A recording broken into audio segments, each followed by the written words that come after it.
पंढरपूर पासून अगदी जवळ पंढरपूर ते जुना कासेगाव रस्त्यावर लोटस स्कूल नजीक सागर डेव्हलपर्सच्या माध्यमातून आम्ही घेऊन आलो आहोत ओपन प्लॉटचा भव्य प्रकल्प शिवनगरी। शिवनगरी या ठिकाणी उपलब्ध आहेत अगदी 1 गुंठ्यापासूनचे प्लॉट। यामध्ये अंतर्गत 30 फुटी रस्ते, रस्त्याच्या दोन्ही बाजूला झाडे, पुरेशा प्रकाश व्यवस्थेसाठी स्ट्रीट लाईटची सोय, स्वतंत्र पाण्याचे नळ कनेक्शन, संपूर्ण प्लॉटिंग क्षेत्राला compound, children park, open space, walking track, open gym, तसेच वृद्धांना बसण्यासाठी बाकडे। तर मग सर्व सोयींनी युक्त जुना कासेगाव रस्त्यावरील शिवनगरी येथे प्लॉट बुकिंग साठी आजच संपर्क करा। साईटचा पत्ता लोटस स्कूल पाठीमागे जुना Kasegaon road Pandharpur. Mobile number 7218 743131 7218 171221।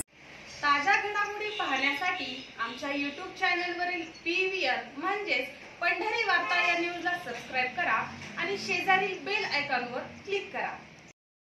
त्याचबरोबर संपूर्ण पंढरपूर शहर जे आहे त्या शहरामध्ये खड्डा राहता कामा नये। पूर्णपणे चांगले रस्ते सुस्थितीत असले पाहिजे।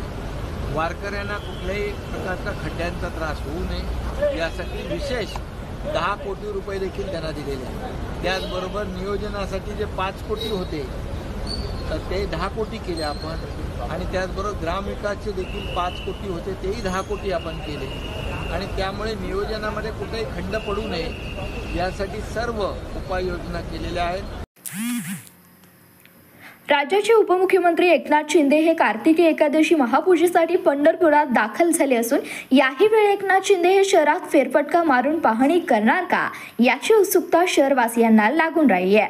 मुख्यमंत्री असताना आषाढी महापूजेसाठी येण्यापूर्वी यात्रा 4-8 दिवस पंढरीत येऊन नियोजनाची पाहणी करणारे ते एकमेव मुख्यमंत्री होते अशी आदरयुक्त भावना आजही व्यक्त होताना दिसून येते। तर शहरातील खड्डे बुजवले यावेत, उत्तम रस्ते व्हावेत यासाठी विशेष 10 कोटींचा निधी देखील त्यांनी दिल्याचं दिसून आलं होतं। आता उपमुख्यमंत्री म्हणून एकनाथ शिंदे हे महापूजेसाठी दाखल होत असताना 65 एकर चंद्रभागा, वाळवंट आदी ठिकाणी फेरफटका न मारता शहरातील स्थानिक रहिवासी, इथली जनता काय म्हणते या शहरातील विकास कामाबद्दल, नगरपालिकेच्या कारभाराबद्दल इथल्या जनतेशी असलेली भावना जाणून घ्यावी अशी अपेक्षा व्यक्त होताना दिसून येते।